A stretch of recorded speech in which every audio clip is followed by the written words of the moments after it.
সমর্থন করেছে পাকিস্তানকে। সব মিলিয়ে আপনার কাছে এখন কি মনে হয় যে হঠাৎ করে তারেক রহমানের এই যে ভারত থেকে আস্তে আস্তে আস্তে আস্তে দূরে সরে যাওয়া, এটা কি আসলে তারেক রহমান বুঝতে পারছে যে আমরা আমাদের পক্ষে আওয়ামী লীগও হওয়া সম্ভব না, আর ভারতের মনও পাওয়া সম্ভব না, কাজেই চেষ্টা না করে আমরা একটু অন্যদিকে ঘুরি, নাকি তারেক রহমান কিছুই করতেছে না, সব খলিলুর রহমানই করতেছে, কারণ খলিলুর রহমান তো এখন বিশ্ব নেতা হয়ে গেছে? না, ধন্যবাদ, খুব সুন্দর কথা বলছেন। প্রথমেই আপনি যে কথাটা বললেন এগুলো ছিল রিউমার, আপনার সাথে আমি সম্পূর্ণ একমত। এগুলা হচ্ছে দুর্মুখ, যারা তারেক রহমানের বিরুদ্ধে ছিল তারা এইসব কথা বলছে। আপনি ফান্ডামেন্টালি, আপনি একটা কথা বলি, আমি anti India, anti Pakistan, anti Jamaat, anti কি বলে আপনার আমেরিকা, এন্টি চায়না, কোনো কথা, আমি প্রো বাংলাদেশি। আমার দেশের স্বার্থে যেটা হবে সেটা আমি করব। তারেক রহমান সাহেব একটা বুদ্ধিমান মানুষ, উনি কথা কম বলেন, কাজ বেশি করেন। আপনি তিস্তার কথা বললেন, তিস্তার থেকে 4 থেকে 5 গুণ বড় প্রকল্প হচ্ছে পদ্মা ব্যারেজ। আপনি চিন্তা করতে পারেন 1960 সালের পরে যেটা নিয়ে আইয়ুব খান শুরু করছিল, এত বছর পর পর্যন্ত সেটা নিয়ে কোনো কথা নাই। আমি জানতে পারছি পার্সোনালি, আমি জানতে পারছি তারেক রহমান সাহেব বিফোর ডিক্লেয়ারিং পদ্মা ব্যারেজ উনি অনেক বড় বড় দেশি বিদেশি এক্সপার্ট নিয়ে কথা বলেছেন। এটার পজিটিভ নেগেটিভ, ফারাক্কাবাদের চুক্তি, আপনি যে ফারাক্কার যে চুক্তি, পানি সম্পদ চুক্তি যেটা করছে হাসিনা, সেটা ডিসেম্বরে শেষ হচ্ছে।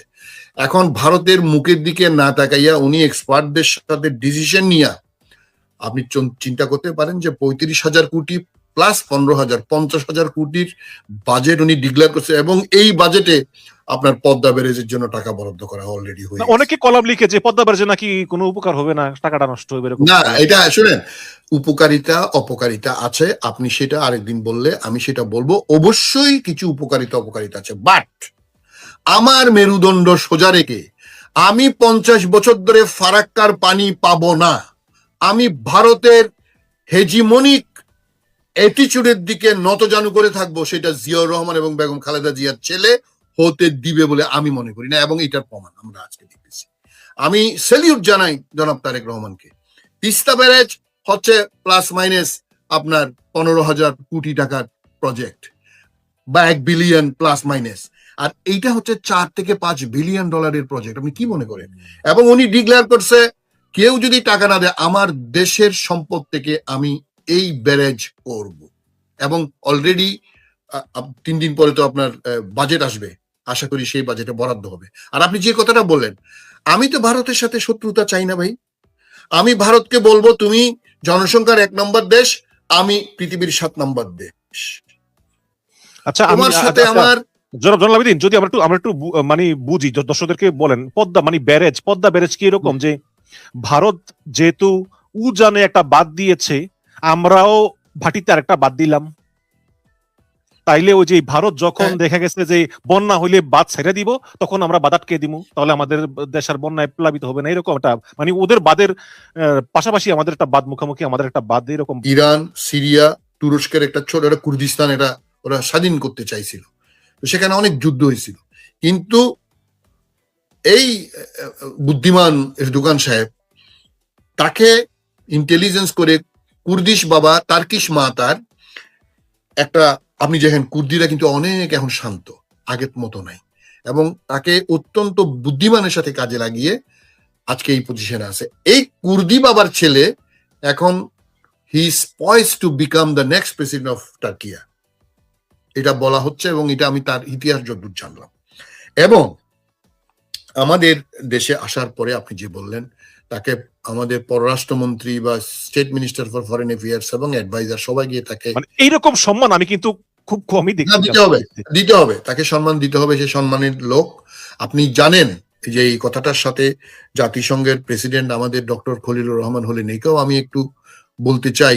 এটাও তারেক রহমানের ফরেন পলিসির, আমাদের বাংলাদেশের ফরেন পলিসির আপনি একটা অত্যন্ত ভালো দিক বলতে পারবেন।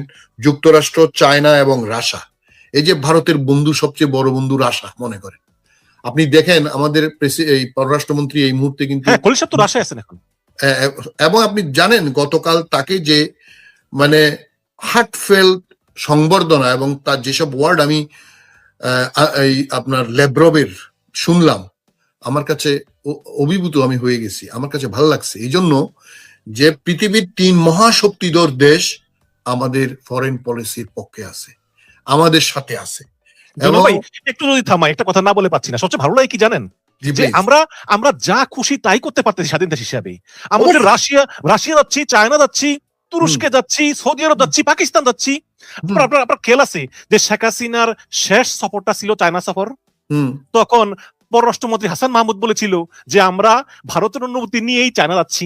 মোদিজি মানে কত বড় নির্লজ্জ, কত বড় মূর্খ, মানে পরাধীনতা। এটাতে আমরা নাই। জি প্লিজ কন্টিনিউ, আপনাকে থামানোর জন্য দুঃখিত। অবশ্যই, না না না, থ্যাংক ইউ। আমরা তো কারো মুখাপেক্ষী থাকবো না। আমাদের বেগম খালেদা জিয়া, আমাদের প্রয়াত নেত্রী কি বলেছেন, আমাদের বিদেশে বন্ধু আছে, কোনো প্রভু নাই। হ্যাঁ, তো আমাদের প্রভু থাকবে না, আমাদের প্রভু উপরে আল্লাহ, নিচে এই দেশের জনগণ, তারপরে আমাদের বন্ধুরা আছে। এখন আমরা নিজেরা অনেক ঝগড়া করব, but in terms of my সভরেনিটি, my interest, আমরা বিএনপি, জামাত, এনসিপি, সাধারণ মানুষ, যত রাজনৈতিক দল আছে এক্সেপ্ট আওয়ামী লীগ, এই আওয়ামী লীগ, এই ফেসিস্ট মাফিয়া, আমি তাদেরকে ফেসিস্ট বলতেও রাজি নাই, আপনারা সবাই ফেসিস্ট বলেন, এরা হচ্ছে মাফিয়া, একটা দুষ্টু চক্র, ডাকাতের দল। এরা কোন রাজনৈতিক দল, ফেসিজমেরই একটা নীতি আছে বিশন ভাই, এটা ফেসিজমের নীতিও মানে না তো।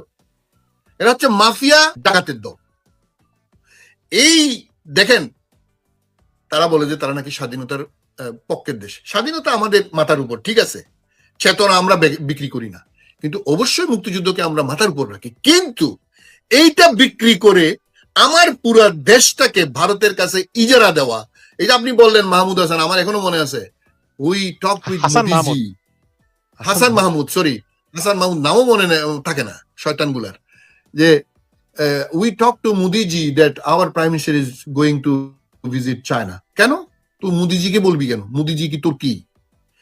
এখন আপনি যে কথাটা বললেন যে ভারত আমাদেরকে ভিসা, আমরাও কিন্তু ভারতের 60 দিনের ভিসা বাতিল করছি, দেখছেন তো আপনি? দেখছেন সেটা? ভারতীয়দের আমরা 2 মাসের ভিসা দিতাম অফিসিয়ালদের, without any prior application, airport আসলে সেটা বাতিল করে দিছি। সেটা তো করেছে, কিন্তু তারেক রহমানের আশা ছিল যে ভিসাটা সহজ হবে, যে টুরিস্ট ভিসা এবং চিকিৎসা ভিসা। এবং আপনার খেয়াল আছে যে শেখ হাসিনার আমলে বাংলাদেশের কিছু রপ্তানি পণ্য ভারতের এয়ারপোর্টে গিয়ে সেখান থেকে গন্তব্যে যেত, ওটা আবার চালু করার জন্য বলছিল, কিন্তু ভারত আসলে কিছুই করতেছে না। ভারতের একটা গোলাম লাগবে, চায়নার মতো, সরি হাসিনার মতো একটা গোলাম লাগবে ভারতের। আমি আপনাকে বলি, আপনি আরেকটা ভালো কথা মনে করে দিয়েছেন, থ্যাংক ইউ। সেটা হচ্ছে আমাদের পণ্য কলকাতা বা দিল্লি এয়ারপোর্ট দিয়ে যাইতো। আসলে এটা আমাদের দরকার না, এটা আমাদের ভালো হয়েছে বন্ধ করে দিয়ে। আমাদের সিভিল এভিয়েশন অথরিটি, এটা আপনি জানেন আমি এভিয়েশনের মানুষ, আমার দুঃখ লাগে, আমার ঢাকা এয়ারপোর্ট, আমার চট্টগ্রাম এয়ারপোর্ট, আমার সিলেট এয়ারপোর্ট আছে, আমি আমার এই 3 এয়ারপোর্টকে কেন সমৃদ্ধ করি না?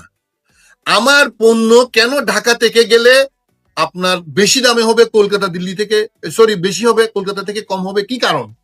আমাদের ঢাকা এয়ারপোর্ট, এগুলো নিয়ে আরেকদিন আপনি সুযোগ দিলে কথা বলবো। আমাদের ঢাকা এয়ারপোর্ট, চট্টগ্রাম এবং সিলেট ইন্টারন্যাশনাল 3টা এয়ারপোর্ট একদম ধ্বংস করে দিয়েছে আমাদের এই মানে ইনএফিশিয়েন্ট এবং কারাপ্টেড কতগুলো অফিসার।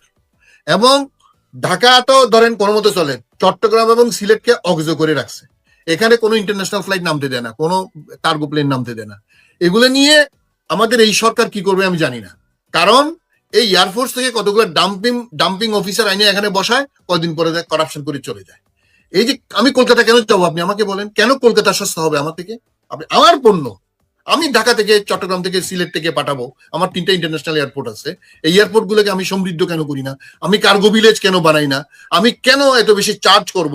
কি কারণে করব? আপনি জানেন যে স্ক্যানিং চার্জ, আপনি জানেন এটা পণ্য স্ক্যানিং করতে হয়, সেই স্ক্যানিং কার্ড কলকাতা থেকে ঢাকায় হচ্ছে, মানে ঢাকায় চট্টগ্রাম সিলেট একই, আপনার দাম হচ্ছে আপনার 4 গুণ বেশি। হোয়াই?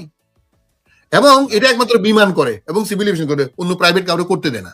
আপনি জানেন এই যে কলকাতা বন্ধ হয়েছে, খুব ভালো হয়েছে, আমি এটা চালানোর পক্ষে না। আপনি জানেন চট্টগ্রামে একটা ছোট্ট কার্গো ছিল, এখন সিলেটে চালু হয়েছে। কেন? ঢাকা, চট্টগ্রাম, সিলেট আপনি কার্গো প্লেন চালান, সমানে চালান, আমি কেন কলকাতা দিল্লি যাব? আমার কেন ওখানে দাম বেশি পড়বে? Civil aviation must decrease the price of the sending cargoes anywhere in the world. কেন আমি কলকাতা দিল্লি যাব? না, মেইন সমস্যা হচ্ছে আসলে আমলাতন্ত্র। শেখ হাসিনার আর সরকারের আমলাগুলো রয়ে গিয়েছে। ওই যে আমাদের সাবেক উপদেষ্টা ফয়জুল কবির বলছিল না যে মাইলস্টোন বিমানটা ওই মাইলস্টোন কলেজের উপর না পড়ে সচিবালয়ে পড়া উচিত ছিল। খুবই খারাপ এরা। আপনি যদি সচিবালয়ে যান, ভাই একটা সচিব আসে 12টা 1টায়, আসলে আসার পরেই বলে যে স্যারের লাঞ্চ টাইম। তো লাঞ্চ টাইম গেলে আপনি পরে দেখা করতে যাবেন, বলে স্যার এখন লাঞ্চের পর রেস্ট নিচ্ছে। তারপরে দেখা করতে যাবেন, বলবে স্যার বাসায় চলে গিয়েছে। এই হচ্ছে সচিব। এদেরকে আমরা আমাদের ট্যাক্সের টাকায় পালি। ভাই আমাদের ইউকেতে তো কোনো সচিব মচিব কিচ্ছু নাই, এখানে সেক্রেটারি চলে কিভাবে? আপনি যে কথাটা বললেন এটা তো আমলাতন্ত্রের ব্যাপারে তো বলতে গেলে অনেক বড় কথা। এখন তারা তো হচ্ছে পলিশড শিক্ষিত চোর। না, আমি তারেক রহমানের প্রতি সন্তুষ্ট একটা দিক দিয়ে যে উনি ক্ষমতাকে একদম মাটিতে নামে আনছেন। ইয়েস, প্রধানমন্ত্রী মন্ত্রী ওবায়দুল কাদের যখন বাইর হইতো রে ভাই, কি পরিমাণ গাড়ি, কি পরিমাণ মানুষ, কি পরিমাণ সিলুট, এগুলো তো প্রধানমন্ত্রীর সঙ্গেই নাই। এখন মন্ত্রী হইছেন, কাজ করেন, একদম একদম মাটিতে নামে আনছে। কিন্তু শেখ হাসিনার সেই ফ্যাসিস্ট আমলে আমরা আর ফিরতে চাই না। আপনাকে একটা প্রশ্ন করতেই চাই, সেটা হচ্ছে আমরা দেখেছি যে ওই যে বাহার পলাতক বাহার কুমিল্লা নেতা, তিনি বলতেছেন যে তারা আসলে সকল মাদ্রাসা বন্ধ করে দিবেন, মাদ্রাসা গুলো ভালো না, এগুলা বিভিন্ন খারাপ কাজ হয়। তারপরে মাদ্রাসা লোকেরা কিন্তু 5ই আগস্ট করছে, সুতরাং এবং শেখ হাসিনা অনবরত হুমকি ধামকি দিয়েছে। গত পরশুদিন তিনি কি বলেছেন যে একদিন আওয়ামী লীগ ক্ষমতায় আসবে, আসার পর তারা তোমাদের পা ধরে মাপ চাইবে কিন্তু তোমরা মাফ করবে না। অনবরত হুমকি ধামকি। কোন একটা যে ভাই বিরোধী দলে গেলে বা খারাপ সময় আসলে যে একটা নত হয়ে চলা, মানুষের মন অর্জন করা, এগুলার কোনো কিছু নাই। ওরা একটা সম্পূর্ণ সর্বভারতীয় দল এবং ঠিক ভারতের মতো করে কথা বলে। এখন আপনার কাছে প্রশ্ন যে আপনি কি মনে করেন যে আপনি তো নিশ্চয়ই বিএনপির দিকে ভালো নজর রাখেন, আপনি অবশ্যই জিয়া পরিবারের একজন ভক্ত এবং আপনি অবশ্যই বর্তমান প্রধানমন্ত্রী তারেক রহমানের শুভাকাঙ্ক্ষী, যে ভালো চান, যে তিনি দেশটা ভালো চালান দেশের স্বার্থে। এখন আপনার কি মনে হয় যে বিএনপিতে আসলে দুইটা ধারা আছে? একটা ধারা তারা জুলাই আন্দোলন করছে, ঠিক আছে, তারা চায় যে দেশটার পরিবর্তন হোক, কিন্তু বড় একটা অংশ যারা আন্দোলন করছে আওয়ামী লীগের আমলে, যে আমরা যদি ক্ষমতায় আসি আওয়ামী লীগের মতোই আমরা সুযোগ সুবিধা পাবো, ক্ষমতা পাবো, টাকা পয়সা পাবো, ভোগ করব, তারা কিন্তু এই তারেক রহমানের এই ধরনের নীতিতে সন্তুষ্ট না। এবং এই লোকগুলাই আসলে আবার আওয়ামী লীগকে ফিরিয়ে আনতে চায় এবং গণমাধ্যম বিভিন্ন ফেসবুকে তারা এমন ভাবে কথা বলে যে এই দেশের নাকি প্রধান শত্রু হচ্ছে জামাত এবং এনসিপি। গত 15 বছর যে আওয়ামী লীগ ওদের কি করছে ওরা এগুলো বলে না, এখন আওয়ামী লীগ ওদের বন্ধু হয়ে গেছে। আপনার কি মনে হয় কিনা যে বিএনপিতে আসলে দুইটা ধারা আছে, একটা হচ্ছে পরিবর্তনের পক্ষে আর একটা হচ্ছে পরিবর্তনের বিরুদ্ধে পুরো আওয়ামী লীগ? আমি আপনাকে একটা কথা বলি, আপনি যে কথাটা বললেন এটা বিএনপির প্রথম দিন থেকে শহীদ প্রেসিডেন্ট জিয়া যখন বিএনপি করছে সেই সময়ই ছিল। এখানে বাম ডান মধ্য সবগুলারে এনে জিয়াউর রহমান এক জায়গায় আছে। আপনি নিশ্চয়ই মশিউর রহমান জাদু মিয়ার কথা মনে আছে, আপনি নিশ্চয়ই শাহজিদুর রহমানের কথা মনে আছে, আপনি নিশ্চয়ই ব্যারিস্টার মওদুদ আহমদের কথা মনে আছে, আপনি নিশ্চয়ই শামসুল হুদা চৌধুরীর কথা মনে আছে, আমি আর ক্যাপ্টেন হালিম চৌধুরীর কথা মনে আছে, আমি আর ডিটেইলসে গেলাম না। এখানে কোন উগ্রপন্থী, কোন ভারতপন্থী, কোন উগ্র ডানপন্থী কারো এখানে জায়গা হবে না। এখানে হচ্ছে আপনাকে মধ্যপন্থায় চলতে হবে। যারা ভারতের বা আওয়ামী লীগের পুষ্য হইতে চান আপনাদের এই দলে জায়গা হবে না, একদম পরিষ্কার। এইটা জিয়াউর রহমান করে গেছেন, এটা বেগম খালেদা জিয়া করে গেছেন এবং তারেক রহমান করে যাবে, এবং সেই লক্ষণ আমরা দেখতে পাচ্ছি। আমাদের একটু সন্দেহ ছিল কিন্তু আমরা সেই লক্ষণ, আপনি যে কথাটা বললেন, জুলাই আন্দোলন আমাদের মাথার উপর, এইখানে এটার সাথে মুক্তিযুদ্ধের সাথে এখানে ঠেলাঠেলি করার কিছু নেই, একটা আরেকটার সাথে সমার্থক। সুতরাং যারা দলের ভিতর এই সব সুবিধাভোগী যারা এই ধরনের চিন্তা করেন, আমি মনে করি তারেক রহমান সাহেব যে 6 মাসের মধ্যে উনি যে রিশাফেল বা যে প্ল্যান করবেন বলতেছেন, এরা সবাই তার মধ্যে কাট করবেন।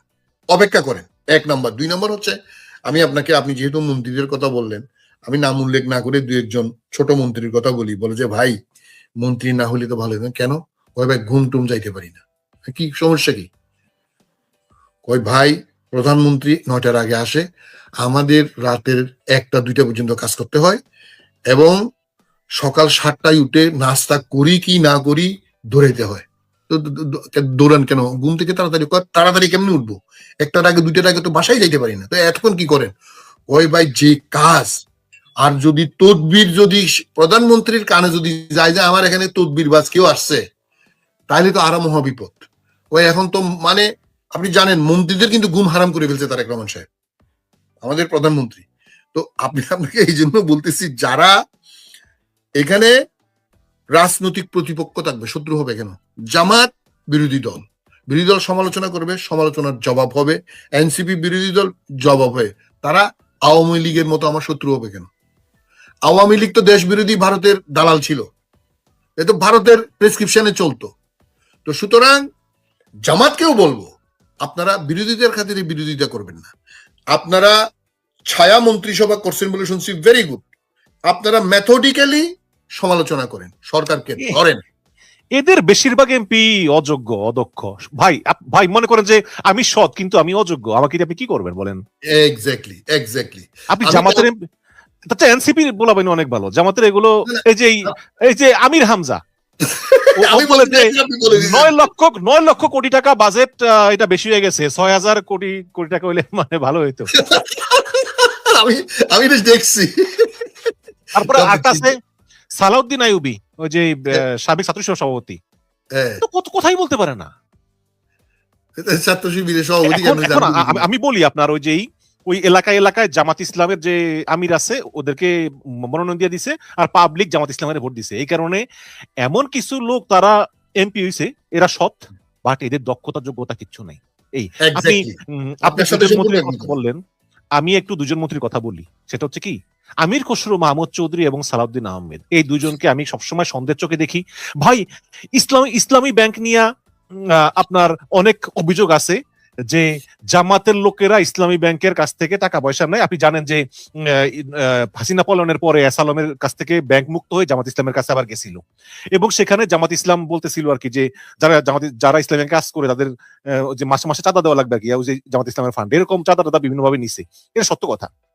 এখন আপনি এই ইসলামী ব্যাংকে জামাত মুক্ত করবেন, করতেই পারেন আপনি সরকার, আপনি চাইবেন না যে বিরোধী দল হিসাবে জামাত এই ব্যাংকটাকে মানে নিয়ন্ত্রণ করুক। আচ্ছা, আপনার কাছে কি কোনো ভালো লোক নাই? আপনি ওই গভর্নর বানাবেন বাংলাদেশ ব্যাংকের সেই মুস্তাক রহমানকে, যে কিনা 80 কোটি টাকা ঋণ খেলাপি। আজকে সংসদে আমির খসরু মাহমুদ চৌধুরী বলতেছে যে সে ঋণ খেলাপি না, সে ঋণগ্রস্ত। তাহলে ঋণ খেলাপি আর ঋণগ্রস্ত পার্থক্যটা কি? তাহলে তো এসালাম তো ঋণগ্রস্ত, সে ঋণগ্রস্ত। এখন এই মানে আমি অবাক হয়ে যাই, একটু আগে আমির খসরু মাহমুদ চৌধুরী বলতেছে যে কে ঋণগ্রস্ত না? আপনারা যে বিরোধী দলের জামাতের লোকেরা আপনারা ঋণগ্রস্ত না? তো জামাতের নেতারা টেবিল থাপড়াইয়া বলতেছে না আমরা ঋণগ্রস্ত না।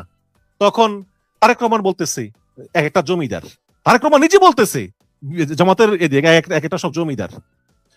তখন বলতেছে আবার ওই আমির খসরু যে আপনারা কেউ কিস্তিতে গাড়ি কিনেন নাই, কিস্তিতে ফ্যান কিনেন নাই, কিস্তিতে মোবাইল বিল দেন না।